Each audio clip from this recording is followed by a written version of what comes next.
Okay, welcome everyone. We're going to go ahead and get started. On behalf of UIC's campus leadership, I would like to welcome you all and extend deep gratitude for joining us virtually and in person for today's conversation about advancing racial equity here at UIC. My name is Dr. Angela Walden. I'm the Assistant Vice Chancellor for Diversity Initiatives, and my colleague, Dr. Charu Thakral, Executive Associate Vice Chancellor for Diversity, and I will be co-facilitating today's conversation. So when you all registered for the event today, you were encouraged to share any questions that you have for our campus leaders. And the format today will include some remarks from UIC leadership that aim to address those already submitted questions. And we will take an opportunity between remarks to hear additional questions from the audience, time permitting. Our time together today is brief, and we know that we will all have additional conversations in the future, both at the campus level and within our own units, departments, and UIC community spaces. A follow-up message will be shared with campus, which will include a summary of today's conversation, as well as responses to questions that were not addressed during this hour due to time. So before we begin our conversation, though, I would like to acknowledge that we are on land that indigenous peoples have inhabited since time immemorial. With the intention of progressing institutional practices that honor and support Native peoples, we must first acknowledge the original peoples of the Chicagoland area. Those include the Three Fires Confederacy, the Potawatomi, Odawa, and Ojibwe nations, as well as other tribal nations that know this area as their homelands. Those include Menominee, Ho-Chunk, Miami, Peoria, and Sac and Fox. Chicago is the current home to one of the largest urban Native American communities in the United States, and it was a primary relocation site during the mid-20th century as a result of federal policies aimed to terminate tribal communities and sovereignty.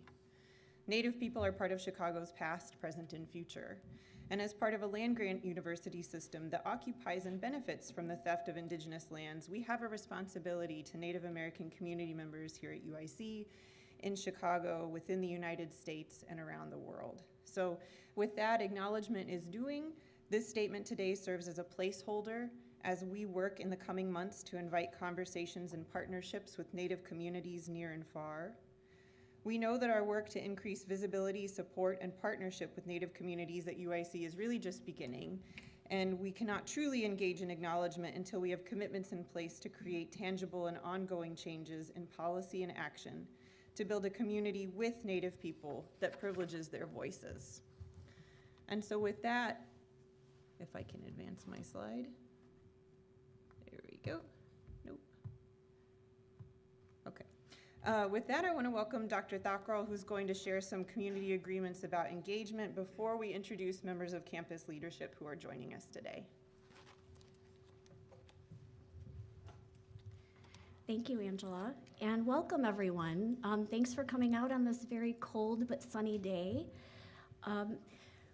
What we want to get started with is setting the stage here, and it's pretty common practice whenever we engage in conversations about race or topics related to diversity, equity, or inclusion to build in community agreements or guidelines. And this helps us primarily to clarify expectations for respectful communication and behavior that'll guide us and keep us focused. So these guidelines also build a sense of community and help us understand the parameters of the space that we're in. For those of you that have participated in our courses, trainings, or workshops, you're well aware of by now that we have a lot of different samples and even different terminology that we've used to refer to these agreements, depending on the context that we're in. Given that this is a public forum today, we're going to refer to these as community guidelines for this particular conversation. And given that this is a public space of discussion, we have a brief amount of time, this is a particular template that we're using. And you've seen many examples through the course of our trainings and workshops for those of you that have been with us in those spaces. But if you can, please take a moment and take a look at these, and I will read them out loud for those of you that can follow along. So when you do speak up, if you choose to speak up today and participate in this discussion, please state your name and what department, unit, or college you're from on campus, if you're comfortable doing so. And please be present and engaged in the discussion that you're part of today. Listen to and respect other points of view that are presented, and be aware of the intent and the impact. And please try to seek first and then to understand. Ask questions to seek clarification when you don't understand the meaning of someone's comments. And we ask that you criticize the ideas that are presented, not the individuals that are speaking. And avoid blame, speculation, and inflammatory language. Avoid assumptions, generalizations, and avoid all of those particular assumptions and generalizations, especially when they're about social groups and social identities. Do not ask individuals to speak for their perceived social groups that they're from. And then what's really common is just anticipate that you're gonna feel like these conversations today and anytime you engage in these dialogues or discussions about diversity, that they're gonna feel unfinished. And that's very normal. That's really common to feel that way. And you'll have a chance to continue. My hope is that this will continue from what we've heard from our leadership, and you're seeing nods to that. Now I'd like to turn it back to my colleague, Angela. All right, thank you so much, Charu. So I'm going to first welcome campus leaders who will be sharing more information about advancing racial equity activities and plans. So I'd like to start with Dr. Javier Reyes, our interim chancellor, Dr. Amalia Payares, Vice Chancellor for Diversity, Equity, and Engagement, Dr. Bob Barish, Vice Chancellor for Health Affairs, Dr. Karen Colley, Interim Provost and Vice Chancellor for Academic Affairs. We will also hear from Dr. Fred McCall, Associate Vice Chancellor for Student Engagement and Interim Dean of Students, Karen Bills, Associate Chancellor of the Office of Access and Equity, and we also welcome Dr. Mark Rosenblatt, Executive Dean and Professor from the College of Medicine today in light of some specific questions that were submitted about the college. And so at this time, I'm going to turn the mic over to our assembled leaders. We're going to start with Dr. Reyes, followed by Drs. Payares, Barish, and Colley. And we will then use some time after they have shared some remarks to take questions from the audience before hearing from the remaining leaders on the panel today. So Dr. Reyes, I'm going to turn it over to you. Thank you very much, Angela. Oh, are we live? Can you hear me? Okay. No? People are saying no over here.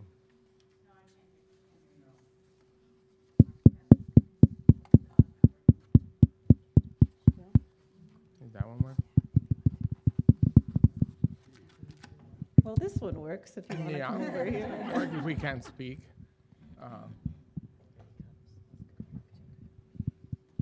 Do you want me to do it at the podium, Oh, perhaps? sure, yeah, if you don't, if you would like to, Yeah. I'm happy to. Yep. Careful with the precipice over here. Very good. Oh, it's now fine? Does it work? This is like a challenge course. Very good. There we go now. So thank you everyone for coming today. Thank you for your patience as we work through these trials and tribulations over here. But part of my role today is also to answer the question of what is this meeting about? What are we trying to accomplish here today? And in my mind, this meeting is about three interrelated topics. First, as I mentioned during the Student Affairs Alignment conversation, I see these campus conversations as a venue where we can speak openly, respectfully, and productively about important topics that impact campus-wide and that are of great importance for us to achieve our goal. As such, I want to say, and I think I channel the voice of our students, our faculty, and our staff when I say that UIC champions a culture in which there is no room for racism of any form in our classrooms, in our hallways, in our UIC community. To move and solidify this as the campus-wide culture, we must all commit to oppose racism and address it in all its forms, in order to ensure that all members of our UIC community feel welcome, included, and are able to achieve their full potential. We expect all our UIC to understand that this, and also to understand that when our commitment to racial equity is questioned or violated, we need to address it swiftly and effectively. In some cases, and even recently, our ability and actions seem to be slow and impacted by protocols and policies, many of which are needed for due process, but that we need to work on to make them more effective. And as I will comment on later, we're working on them. Second, we want to provide some updates on important initiatives that our different teams and offices across campus have been working on to advance racial equity. Third, this is an open town hall. We also want to start talking about how we cannot continue to rely on initiatives or programs that are seen as fragmented efforts. For example, we're working with student affairs and the success units to mobilize our commitment to the Access 2030 plan to increase the number of graduates from underrepresented groups by 50% by the end of the decade. This will include students from disadvantaged backgrounds, ethnic and racial, rural and urban, with an emphasis on our Black and African American students, but looking to all our students, including our DACA students, our international students, recognizing clearly the needs of our grad and professional students, taking a close look at how we are allocating our financial aid resources across the spectrum, not only financial resources, but also thinking about space and support teams for these students. And many of you have asked us to start looking beyond our current students, but a pipeline of students, reaching out to the 7th through 9th grade and really opening the doors to UIC at an earlier age. We have worked with faculty leadership from Global Asian Studies to create an Asian American support unit, working closely with faculty in the GLASS program, creating a sustainable path and deeply connected to the faculty efforts for an Asian American resource and the Asian American Resource Cultural Center to ensure that we serve our Asian American students better. We're strategizing with NASP and our DAI leadership to explore the sustainable efforts to better serve our Native American students, faculty and staff, and our community. We're working with a national alliance of 21 HSI R1 universities to launch a large collaborative grant efforts designed to support the growth of Latino students pursuing degrees in sciences and humanities. We want to elevate activities and programming of our other cultural centers, the Arab American Cultural Center, Disability Cultural Center, Gender and Sexuality Center, and our Women's Leadership Resource Center. You will hear about efforts like these ones today. These are necessary activities, but if they continue to be seen as individual efforts, then they're not sufficient for us to achieve our goal. All of these are great examples of how we're making UIC one of the most diverse institutions, but we now work to also making it one of the most equitable and inclusive institutions. To do so, we need a campus-wide coordinated practices and aligned messaging and platforms that showcase and fuel our culture. The culture I know exists at UIC, a culture that empowers equity and inclusion and rejects racism of any kind. To take the next step, we need venues like this one, where we can present updates on how these are part of the campus-wide level strategies, part of the collective UIC mindset. Venues like this one, where we can also hear questions and ideas that our faculty, our students, and our staff have. Hear what concerns you have. What are the things that we think the campus community knows we're doing, but that in reality they're not being noticed, they're not having the impact we think they should, or that they're not hitting the right mark. I believe that we can thrive if we don't change some of our practices, policies, and protocols. Provost Colley and I are working closely with the Vice Provost for Faculty Affairs, the Vice Chancellor for Diversity, Equity, and Inclusion, the Vice Chancellor for Health Affairs, HR, OAE, Legal, and the Faculty Senate to strengthen our policies to address situations of discrimination and harm in and out of the classroom, our hallways, and across our institution. Always having fair, transparent, and accountable due processes, but looking to be more responsive, more efficient, more effective on our policies, protocols, and actions and practices to respond to the incidents that emerge on our campus between or on matters related to racism, bias, harassment, bullying, discrimination, and harm. This work is happening at the same time that we're working with our Office on Access and Equity to have clearer processes, policies, and follow-up, as well as better levels of resources to carry the important work that they need to do. Over the spring semester, we will be reporting on these conversations, any changes that emerge from them, and the actions and implementations plans that would follow. In my opinion, we are at a point in time in which we can address both of the interrelated points I mentioned above, with the efforts of Dr. Pallares' office and the work that all the academic departments have put forward in their ARE reports, the Advancing Racial Equity reports. We can see how we can provide resources to initiatives that would start building both individual efforts at the departmental, college level, but also bring campus-wide level perspective and see how we can fuel programs that would benefit multiple departments, multiple colleges, multiple groups of people. We need to do this in such a way that we showcase the culture of diversity that we know we have on this campus, but we will do so in a way that brings the messaging together and empowers that culture, which will still benefit from individual efforts and programs, but it's not only going to rely on them. Thank you very much.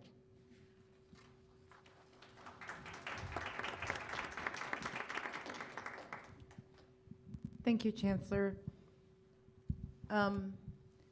As the Chief Diversity Officer at the university, I've been in this role for 5 years, and I have to quote the writer that I always go to when things are really hard and has been motivating me for all these years, and that is James Baldwin. And he said, "Not everything that is faced can be changed, but nothing can be changed until it is faced." And we have a lot to face. We have been, for the past 2 years, since the mobilization for Black Lives in 2020, been engaged in a process of looking at ourselves, looking at our institution, and understanding that race is not only some interpersonal thing, but it is something that is embedded in institutions sometimes.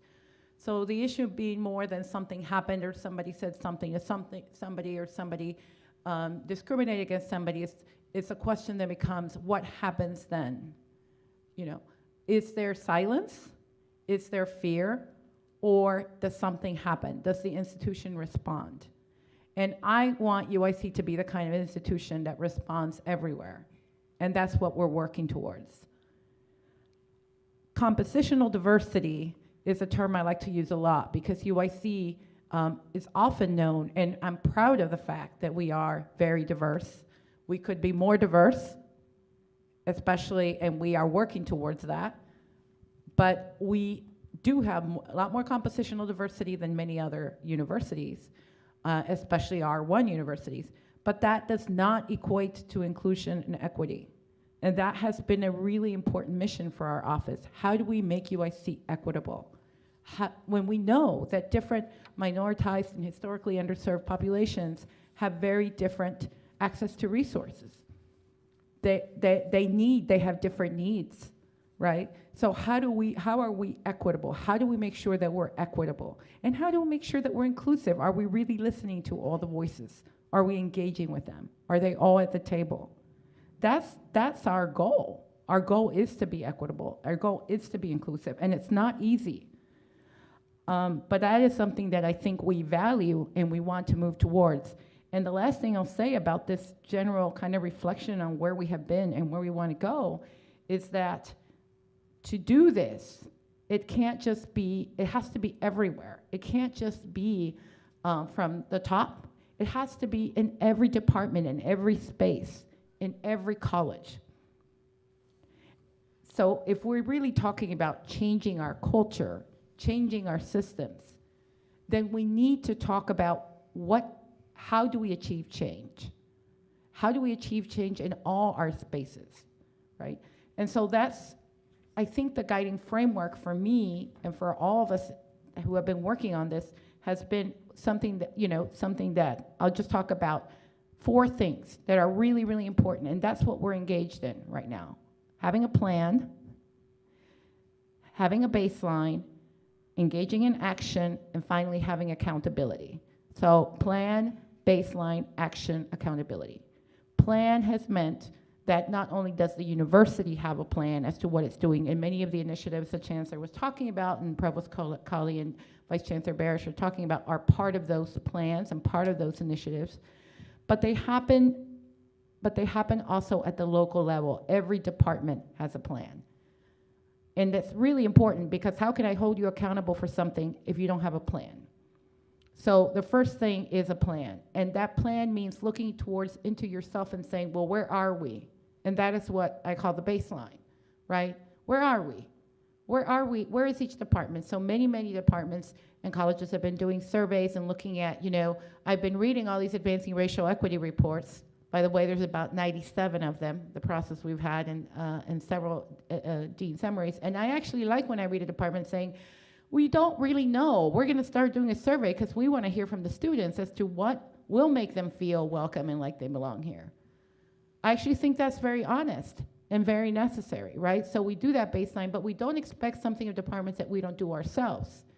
In my office, we've been engaged both in an equity dashboard, along with many other initiatives of different units, to know where our students are, how are things going with them in terms of inclusion, engagement, achievement, access. But we're now doing a campus-wide survey of our faculty and staff. The first one in 12 years will happen in next spring. So we don't know where we are. If we want to change, we need to know where we are so we can then find out if what we are doing makes a difference. The third thing is action. And action, of course, requires all kinds of things. It requires capacity. It requires resources. It requires support. And those are the conversations we're having with leadership around once we are finished with this planning process and we're practically done and moving forward, let's see where all our departments and colleges want to go and how we can support it with resources and other forms of support. And finally, accountability. Our leaders here are committed to starting this next evaluation phase to actually, in all their evaluations of leaderships of deans, to ask, where are you in your advancing racial equity? And they have those reports in front of them. And the deans can also tell their department heads, can also ask them, where are you in your plan? We all know what your plan is now, and we want to see where it's at. That is accountability. And the last thing I'll say is accountability also comes not just from the leadership, but from the constituencies, from our faculty, students, and staff who want UIC to be a place not just where they survive, but where they thrive. They can say to their leadership, to their department heads, hey, what's going on? What's going on with the plan? What have you been able to do? And that, to me, is one of the most important forms of accountability. Those are the people that I think we should be thinking about, our students, our staff, our faculty. Were we really able to deliver what we've committed to through our plans and our resources? So I'll stop there. It's a huge endeavor, and I'm grateful to see in this room many people who are part of that endeavor, and I ask all of you to participate because we rely on all of us. It is us who need to engage in this change at every level. Thank you.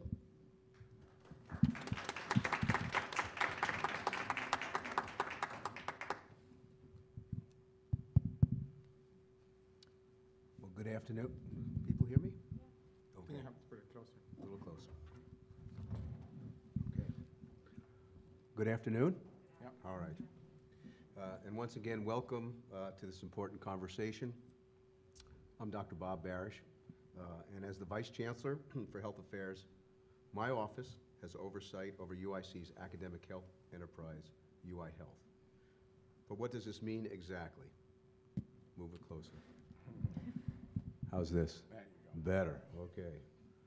So, essentially, UI Health harnesses the academic and training excellence of our 7 health science colleges and the collective research strength of the university to inform, discover, and innovate healthcare for our patients across Illinois and beyond. This deliberate integration of our health science colleges, the hospital and clinics, the Miles Square Health Center, the largest urban academic federally qualified health center network in the United States, the University of Illinois Cancer Center, and more, enhances our ability to address the complex medical, environmental, and cultural issues that we face in healthcare. In this effort we are committed to the pursuit of health equity, to the connection and training of a wide spectrum of diverse healthcare professions, designing accessible healthcare solutions, and making important discoveries that benefit the health and wellness of our communities.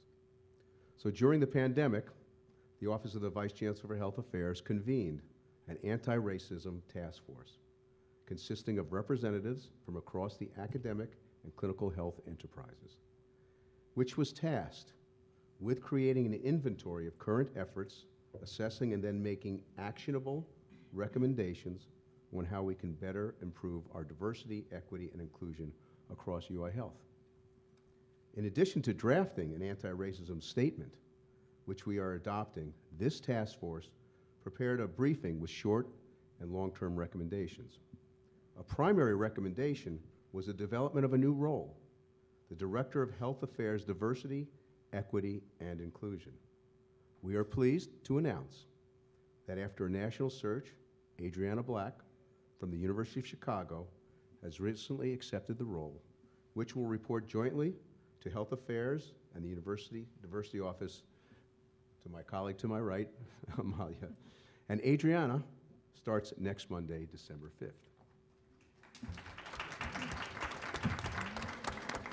So what have we tasked Adriana with? What will she focus on? Anti-racism and social justice initiatives related to DEI education. Cultural programming for students, faculty, and staff. Curricular design. Faculty, student, staff recruitment, and retention, as well as professional development among the academic healthcare delivery enterprise. She's got a lot to deal with. Another recommendation of the task force is to review physical space opportunities to support inclusion efforts. I am pleased to announce, with Adriana joining the team on Monday, and in partnership with the Vice Chancellor for Diversity, Equity, and Engagement, and the Dean of the Libraries, we have invested in the development of a 2,000 square foot multicultural space in the Library of the Health Sciences to better engage our health science students and employees and offer needed support. I believe this is the first time on the West Campus that we'll have this space.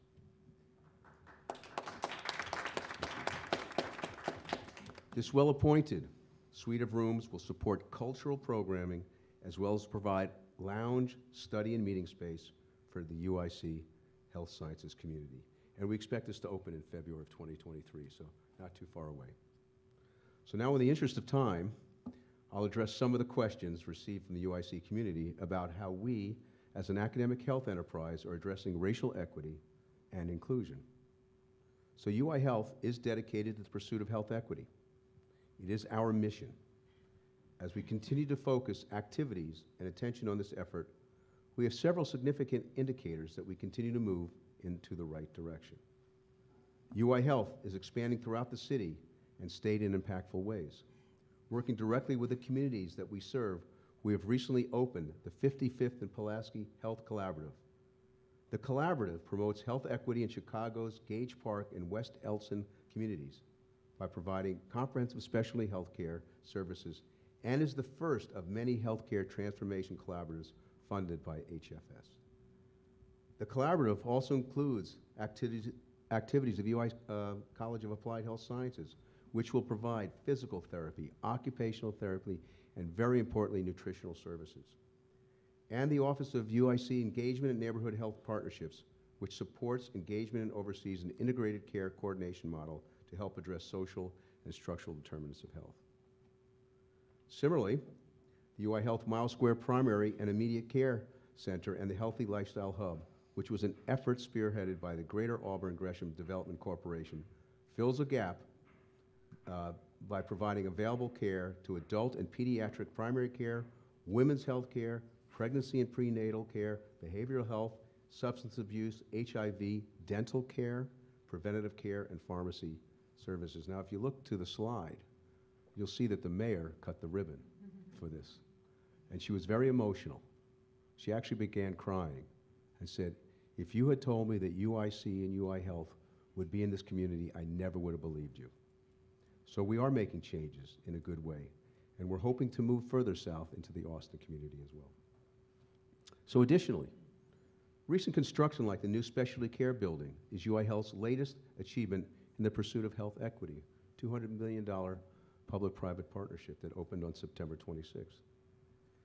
It's anticipated to serve between 600 and 800 people per day.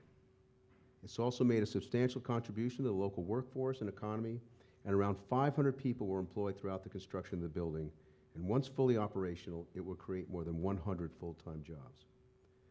The specialty care building is a state-of-the-art facility for our patients, faculty, and staff, providing more access to high-quality care for our communities. We also invite you to see the Welcome Atrium, the $20 million Welcome Atrium that will be opening very soon, 2.5 stories. And why did we do this? Why did we create this incredible environment when our patients come in to see us? We did it because it says to our patients, our staff, or faculty, or students, that you matter. Our facility should be like any other great facility in the city of Chicago and beyond. And we're very, very proud of that, and we hope that you get a chance to see this soon. Last year, UI Health was selected as the first health system in Chicago to receive funding from Blue Cross Blue Shield Illinois.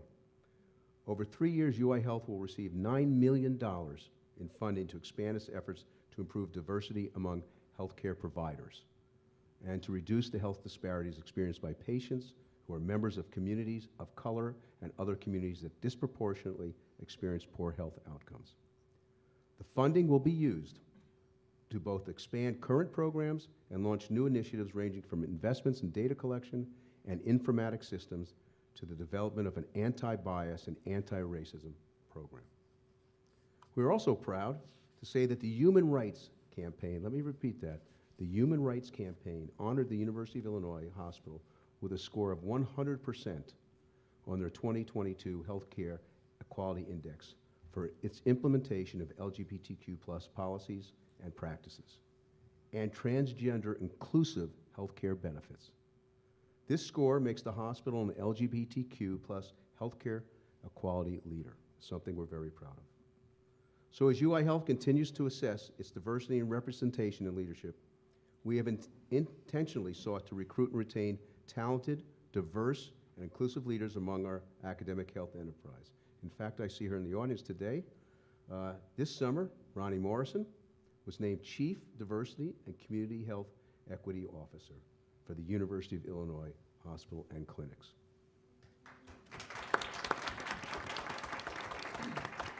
This is a newly created position and is intended to establish and lead the hospital's diversity and anti-racism activities.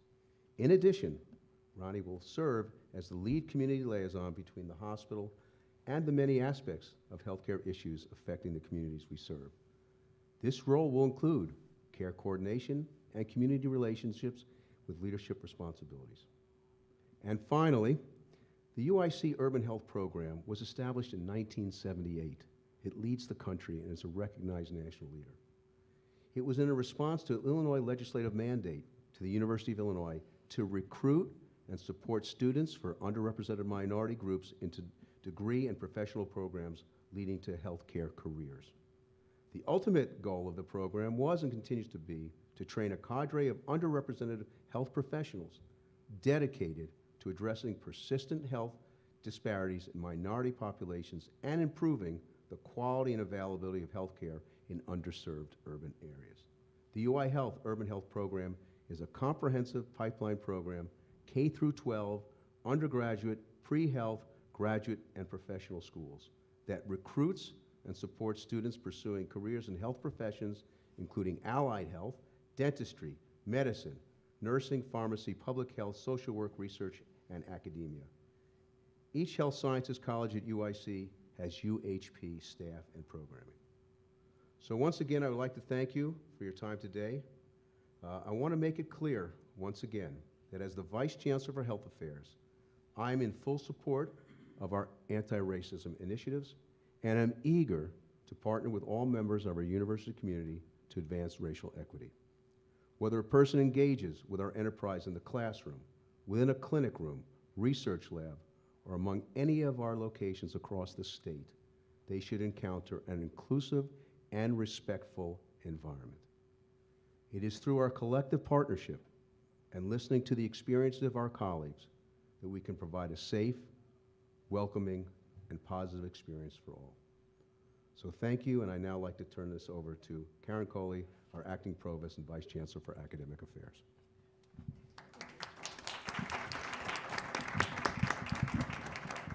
Okay. Well, good afternoon, everyone. I feel like I need a booster seat right now. I don't know. I should have brought my coat over and sat on it. I'm Karen Colley. I am the acting provost, and today I'm going to tell you a little bit about what Academic Affairs has been doing specifically around promoting inclusive teaching, supporting our students at all levels, and developing faculty from underrepresented groups, as well as how we are trying to recognize the work of many of us in the room, and I see many of you, who are dedicated and committed to diversity, equity, and inclusion. So I think we all believe that all the things we've been talking about must be infused at all levels of the campus. And this requires changing not only the way we think about how and carry out our collective work as individuals and groups, but also our attention to the shifting policies and structures to create, to shifting policies and structures to create a more inclusive and supportive campus. So I'm going to start by telling you about some of the ways, and I'm going to use one of Amalia's words, we are responding on the road to a culture of true equity and inclusion. So I'm going to highlight at first some of the efforts we've made to promote inclusive teaching in response to some of the questions on classroom climate. So the UIC Center for the Advancement of Teaching Excellence has developed a variety of teaching toolkits and guides for instructors, including one guide on inclusive and equity-minded teaching practices. And that's available to everybody on their website. And in addition, in collaboration with the Office of Diversity, Equity, and Engagement, they will be offering an Inclusive Education Scholars Certificate program starting in the spring. The Howard Hughes Medical Institute Inclusive Excellence Initiative is one of several grants focused on impacting UIC's institutional culture regarding the value of teaching.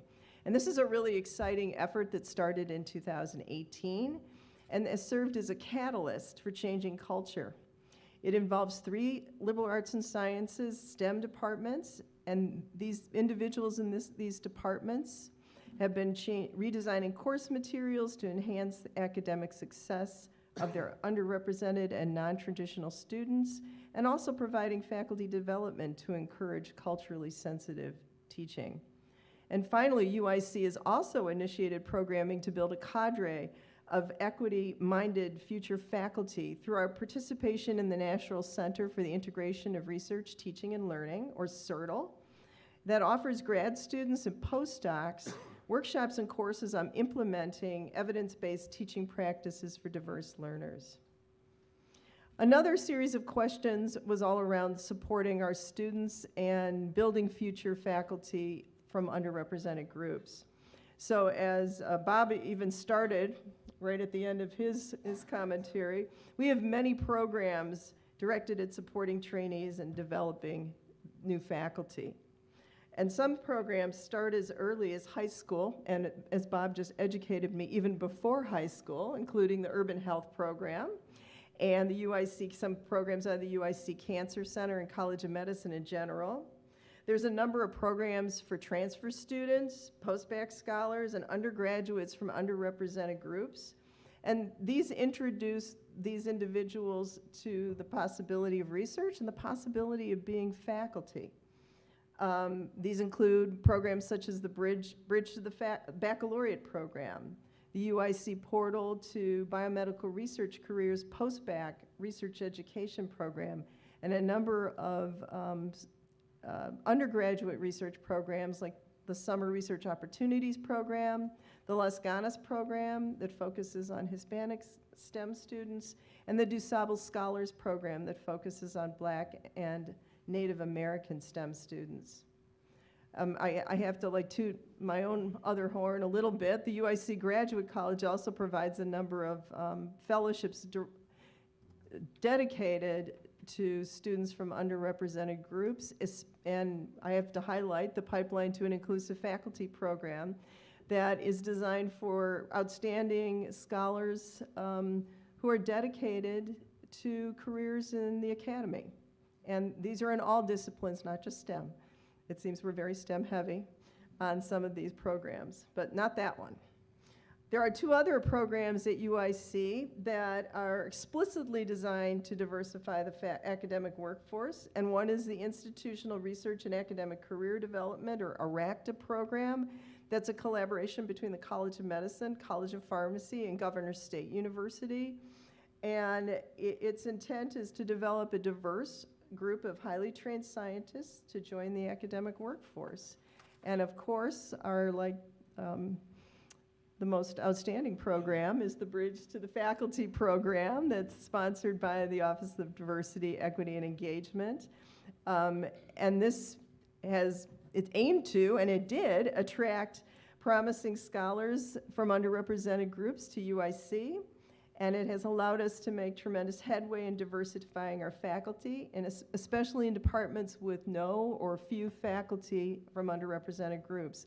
And with only 3 cohorts, we've already transitioned 11 scholars, postdocs, to faculty positions at different departments at UIC. So I think we need a real hand for this one.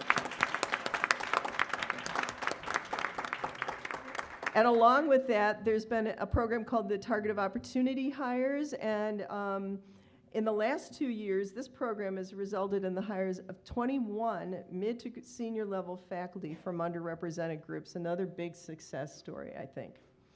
Okay, and then finally, what are we doing to recognize the efforts of faculty, staff, and others towards DEI? So we realize that faculty from underrepresented groups are disproportionately called upon to mentor students and facilitate conversations about racism. And to recognize those who have a commitment to DEI, UIC has instituted a requirement for all faculty hired after August 16, 2021, to include in their P&T dossiers a diversity statement that broadly encompasses their efforts in diversity, equity, and inclusion within their service, research, and/or teaching obligations, as well as other activities both inside and outside of UIC. I think this requirement for this diversity statement really signals very clearly that anybody who is a tenure-line professor is expected to incorporate diversity, equity, and inclusion lens in the classroom and in their service to UIC. More recently, the Office of Diversity, Equity, and Engagement has established the Faculty Diversity, Equity, and Inclusion Award to recognize extraordinary contributions and a commitment to the advancement of diversity, equity, and inclusion on our campus and in other communities it serves. And I hope many of you were able to see our first award winner, Aix Alfonso, this year, and I believe, Amalia, we're going to have 2 awards next year, 1 junior, 1 senior. So we're even growing that program. So finally, I want to affirm that the UIC leadership is eager to engage in conversations about what we can do better, how we can be more inclusive, how we can achieve more equitable results for all of our students, and how we can support faculty who understand this is a key part of our mission. So thanks, everyone.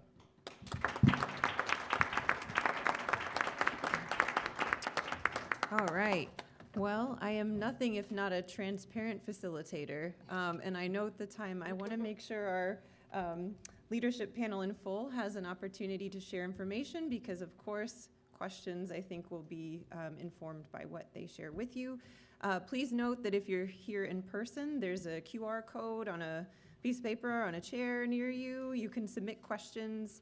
If you're virtual, you have an option as well. We've already got a lot of questions that were submitted prior to the beginning of this conversation. We know we'll have future conversations, and we'll have a follow-up where we answer questions that we were not able to get to in this hour. So I do want to make sure that if you have a question, you want to submit it, you have options, and it can be addressed in our follow-up. So with that, I'd like to turn it over to Fred McCall, who's going to share some information and pass the mic to our remaining leadership panel. Good afternoon. Sorry. I wanted to just start my remarks by acknowledging the toll that racism and bias play on our communities, especially our communities of color. So that's a psychological toll, physiological toll, emotional, physical toll. And so just want to start our conversations by centering that. My remarks are going to really focus on the resources that are available to our community when those situations happen. So first, I wanted to really kind of highlight our UIC Counseling Center, who offers affinity and identity-based group therapy for our students that want to process and who are experiencing trauma around racism and bias. They, of course, also offer individual counseling for people that are experiencing those issues, as well as resources on their website. So I would love everybody to kind of visit their website. They have a focus area on multicultural student support, how to deal with racism, as well as coping with current events, because we know those face our students and impact them as well. I also want to raise our bias reporting tool, which is the educational, non-punitive resource that's a collaboration between the Dean of Students Office, the Office of Diversity, and the Office of Access and Equity. And this can be used to report any situation that affects students, faculty, and staff. So I would definitely encourage you to use that resource as appropriate, and reports can also be submitted anonymously for folks that want to do that. The last thing that I'll just kind of highlight is that there is so much education happening across campus to educate our community on issues of racism and bias. And so I definitely encourage you to utilize those resources as we continue to work and try to collectively improve our campus climate. So I know Office of Diversity has resources, but I did want to highlight one resource that the Dean of Students Office provides, and that's the training on understanding implicit bias and exploring mitigation strategies. And so those spring dates will be on our website very soon. So I'm going to turn it over to Karen. Thank you, Fred. I'm Karen Bills. I'm the Associate Chancellor for the Office for Access and Equity. And many of you know that we have oversight of the compliance pieces of the non-discrimination statement, Title IX, and sexual misconduct, Americans with Disabilities. What I want to focus on today is the resources, as Fred was mentioning, resources for traumatized individuals for mental health and coping skills when people report issues into our office. And anyone can report anything to our office around discrimination, unlawful harassment. When these complainants come in, we always respond with a We Care packet. And a We Care packet includes resources not only internal to the campus, but external to the campus. We work closely with the Dean of Students Office for students on mental health and coping. We work closely with our Employee Assistance Services and University Health Services for employees that might be encountering some stress and trauma related to any types of cases that get reported. A list of resources in every sexual violence type of case is mandatory under state law within 12 hours to every student that reports to our office under the Illinois Preventing Sexual Violence in Higher Ed Act. And so we're a 24/7 shop, and we respond to these matters within 12 hours to students that report these issues. I'll turn it over to Mark.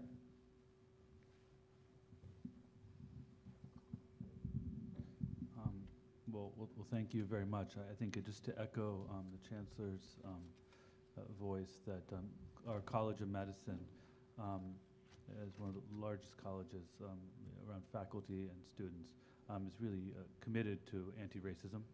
It's not something that's passive, but there's active efforts that permeate all that we do within the college. By many measures, we are the most diverse medical school in the country. And even more important because of the diverse patients that we serve and the diverse communities that we serve. And Vice Chancellor Barish eloquently spoke about the commitment to health equity. And we do know that when we train physicians that reflect the diverse communities, that look like the diverse communities that we serve, health is better. And it's part of our social responsibility that's woven in to the core mission of our college to ensure that that happens. The College of Medicine specifically has engaged in an anti-racism urgent action committee in the wake of the murder of George Floyd and the broad reckoning around race and social justice in our country. Again, there's a decades-long history of anti-racist work and diversity, equity, inclusion in the college, but this was an effort to redouble our efforts, really. Almost 200 of our faculty, staff, students engaged in this effort, which continues. A number of other actions that have occurred within the College of Medicine include formally changing our bylaws to establish a DEI committee within our college that is permanent, and our faculty actually showed up to our faculty meeting for once to vote on this very, very important new bylaws change. I would say that curricular change within medicine is critical to reflect the fact that for so long there has been racism woven into medical curriculum. And so through our students and our faculty jointly to spend an inordinate amount of time making sure that all aspects of our curriculum are anti-racism in an active fashion, to make sure as we present diseases of the skin, that these diseases are seen on skin of all colors. When we talk about interpretation of lab results, that age-old dicta that there was some difference around race really doesn't exist, and that we need to be very thoughtful around that. In conjunction with this, we've engaged in an anti-racism curriculum, in part developed at UCSF School of Medicine, where we have discrete sessions longitudinally spread across our four-year curriculum to make sure that we educate our students and bring them to the forefront of anti-racism activities. But more than that, as I mentioned earlier, we intercalate almost constantly on a daily basis principles of anti-racism to make sure that doesn't affect education and ultimately the care of our patients. I heard discussion around the fact that too often our faculty of color, our students of color, are asked to take on a disproportionate role around dealing with issues, counseling, and just working on committees. We've, in a very intentional way, expanded, in a thoughtful way, I hope, the way in which we support our diverse faculty, our faculty in general. This includes expanding our help within our urban portion of the urban health program, recruiting outstanding new leadership of our Hispanic Center of Excellence, Monica Vela, and also making sure that as our faculty engage in these activities, it's not a tax, that we intentionally provide funding, buy out time, percent effort of these faculty. So this isn't work done in addition to their work. It is really a part. And we're very fortunate that for so many of our faculty, there's a passion around anti-racism, a passion around DEI, a passion around social justice that really is what brought them to UI Health and the College of Medicine in the first place. And so for those who are interested and engaged, we've recruited a large number of faculty so that, and it helped educate them and provide faculty development tools to make that happen. But there's a tremendous amount of potential for bias in all forms of education, but medicine has some specific elements in terms of how we take care of patients and in terms of how we function within the healthcare environment, as Vice Chancellor Barish mentioned. So we also have developed in our Department of Internal Medicine, Department of Medicine, a bias reduction in medicine program, which uniquely focuses on areas around micro and macro aggressions, I would say, and we've rolling this out throughout the college. Already more than 800 members of our College of Medicine have taken this BRIM training, and then this is going to continue so that eventually every member of our college, students, faculty, and staff, have engaged in this sort of training. And finally, I would say that the College of Medicine has really been at the forefront of some of the efforts that Vice Chancellor Barish mentioned. The 55th and Pulaski site was really led by Heather Prendergast, our Executive Director and Dean in the College of Medicine, and both Dr. Prendergast and Dean Elam are actually the leads for the HEP project, the Health Equity Pilot Project, this $9 million investment, not just in health outcomes within the health system, but also to make sure that there's a pipeline of individuals a group of individuals who want to engage in academic medicine and also be involved in training the next generation of diverse and outstanding, compassionate physicians. And this is not just at the medical student level, it also extends to the resident level and the faculty level. I think one reason I was asked to speak was that even despite all of these efforts, we do know that racist activity can occur even in our own environments. And one of the questions talks about, that came to us, about the use of a racial slur by one of our students, a first-year student in our College of Medicine, a student who did not use the word directed at any one individual, but did use the word, understanding that the use of a racial slur is reprehensible. It cannot be tolerated, and moreover was very hurtful to many of our students. This happened in a social event at night on a weekend, but to say that it was harmful would be understating it. And so in terms of action, real action, we immediately met with the student who was contrite, has apologized publicly at least twice to his classmates and to the college, and moreover stepped down from a leadership position that he had within his class, understanding that he couldn't lead, having engaged in that kind of really intolerable sorts of speech. Moreover, we've used our resources in the urban health program to reach out to our students of color, but also broadly have spoken to an entire first-year class and now ultimately to our entire student body in the form of a town hall that then moved into smaller group sessions, places for healing to happen, led by our physician house advisors. We have an advising group led by physicians, many of whom themselves are diverse and who've been given training around diversity education and these matters. You know, it's been a difficult time for us. And for our students in some way. We delayed the quiz that the first-year students were going to take to make sure that they had a time to heal and process the consequences of this speech. I think we may be unique in that we're a college that has our own resiliency center, one that we've built to meet the unique needs of medical students and graduate students in our college. And we provide diverse groups of counselors to help speak with students and help them move through this and move forward.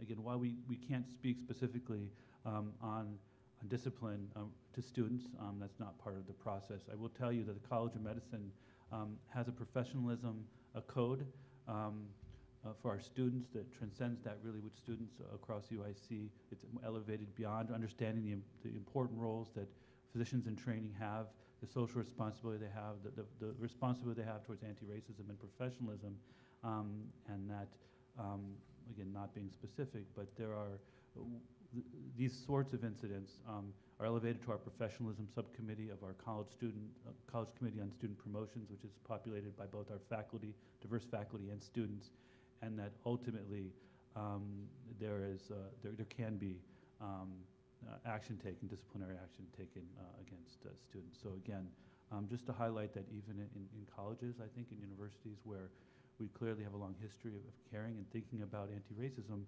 that things can and do happen. And again, we've been trying to be thoughtful in our response, but also use this as an opportunity to have difficult discussions and move us forward. Thank you so much, Dean Rosenblatt. Round of applause for our panel, please. And